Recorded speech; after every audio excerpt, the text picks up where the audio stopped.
Olá, seja muito bem-vinda. Começamos agora a terceira parte da aula 44 de MA 091 Matemática Básica, que trata das funções trigonométricas de quaisquer ângulos. Nessa parte da aula, veremos como calcular o seno e cosseno de ângulos do segundo quadrante, conhecendo o valor dessas funções no primeiro quadrante. Há 60 anos atrás, antes do aparecimento das calculadoras, isso era imprescindível para que as pessoas conseguissem calcular o valor do seno e do cosseno. Hoje em dia, a calculadora nos dá o valor dessas funções, mas esse assunto continua interessante porque ele revela duas características importantes das funções trigonométricas, que são a periodicidade e a paridade, que nós vamos explorar nas próximas aulas. Vejamos então como calcular o seno e o cosseno de qualquer ângulo, conhecendo apenas o valor dessas funções entre 0 e 90 graus. Para fazer isso, nós vamos ter que definir aqui o que chamamos de ângulo de referência. E a ideia do ângulo de referência é a seguinte: para qualquer ângulo θ, independente do seu valor, que pode ser positivo ou negativo, nós conseguimos associar um ângulo entre 0 e 90 graus, que aqui chamamos de θ-, que é o ângulo de referência vinculado a θ. E esse ângulo de referência tem uma característica peculiar que tem que ficar muito bem clara, porque ela é um pouco diferente da característica do próprio ângulo θ. O ângulo de referência é definido sempre entre a parte mais próxima do eixo x e aquilo que chamamos de lado terminal do ângulo θ. Dessa forma, curiosamente, o ângulo de referência associado a um ângulo θ pode ser medido no sentido horário ou anti-horário. Observe aqui na figura, então, o que acontece no primeiro quadrante. Nessa figura, definimos o ângulo θ, que é medido sempre com relação à parte positiva do eixo x e girando no sentido anti-horário. E note que esse ângulo θ acaba no que chamamos de lado terminal do ângulo, que é essa semi-reta que parte da origem e que define o ângulo. Para os ângulos no primeiro quadrante, o ângulo de referência, θ⁻, mostrado em verde na figura, é o próprio ângulo θ. Então, aqui nesse quadrante não há diferença entre os dois ângulos, de tal maneira que o seno e cosseno de θ⁻ vai ser igual ao seno e cosseno de θ. Já nos outros quadrantes, que não o primeiro, o seno e o cosseno de θ e de θ⁻ serão iguais em módulo, diferindo apenas no sinal. Ou seja, dado um ângulo qualquer, é sempre possível encontrar um outro ângulo θ⁻ entre 0 e 90 graus, de tal maneira que o módulo das funções trigonométricas em θ vai ser igualzinho ao valor da função trigonométrica em θ⁻, que é o ângulo de referência. E a nossa estratégia, então, para calcular o seno e o cosseno de um ângulo qualquer vai ser a seguinte. Em primeiro lugar, a gente descobre θ⁻, que é o ângulo de referência associado a θ. Em seguida, a gente calcula o seno e o cosseno de θ⁻.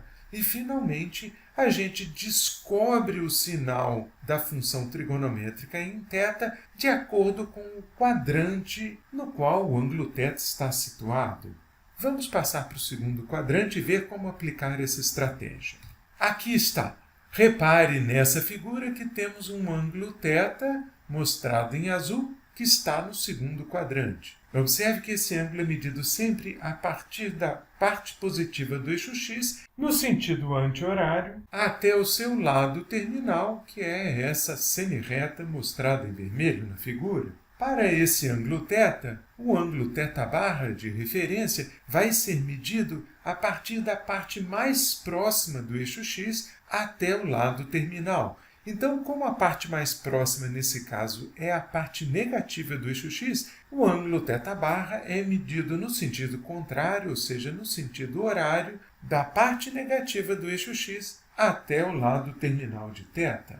Dessa maneira, para ângulos no segundo quadrante, o ângulo de referência é definido sempre como 180 menos θ. A vantagem disso é que se θ está entre 90 e 180, θ⁻ vai ser sempre um valor entre 0 e 90. Então, conforme a nossa regra, o módulo do seno de θ vai ser igual ao seno de θ⁻, que é um valor sempre positivo, pois θ⁻ está entre 0 e 90. E a mesma coisa pode ser dita com relação ao cosseno. O cosseno de θ em módulo será igual ao cosseno de θ barra, que é sempre positivo. Acontece que nós estamos no segundo quadrante, e nesse quadrante nós sabemos que o seno é sempre positivo, porque a coordenada y é positiva, e o cosseno é sempre negativo, porque a coordenada x no segundo quadrante é sempre negativa.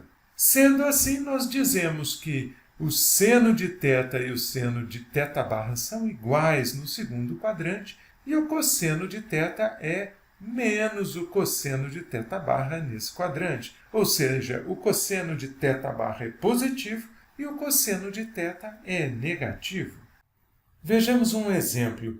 Nesse caso, estamos interessados em obter o seno de 150 e o cosseno de 150 graus. Seguindo o nosso roteiro, o primeiro passo será determinar θ barra, o ângulo de referência. Observamos que θ barra é 180 menos 150, que dá, portanto, 30 graus. Agora, para obter o seno de 150, vamos calcular o seno de 30, que sabemos que vale meio, e em seguida relacionar este valor ao seno de 150, observando o sinal da função seno no segundo quadrante. Notando então que seno de θ é igual a seno de θ barra, concluímos que o seno de 150 é meio também.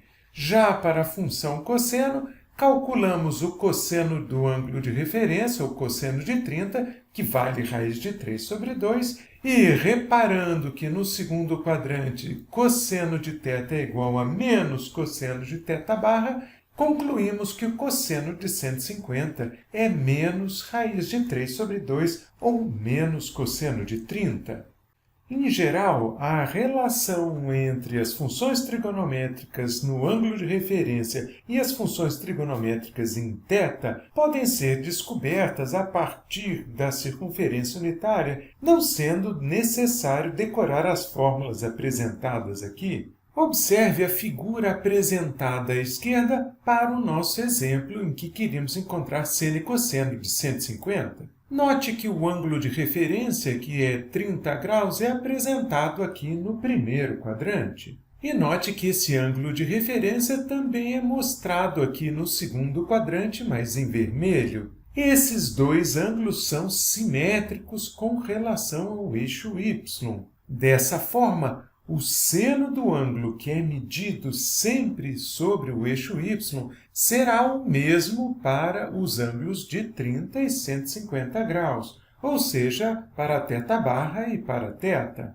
Já o cosseno de θ e de θ barra terão sinais opostos, porque um cosseno de θ barra é medido no primeiro quadrante, portanto é positivo, e o cosseno de θ é medido no segundo quadrante, portanto é negativo. Marcar, portanto, os ângulos sobre a circunferência unitária e deduzir daí o sinal das funções trigonométricas é mais fácil do que decorar as fórmulas. Usaremos essa estratégia nos nossos exercícios.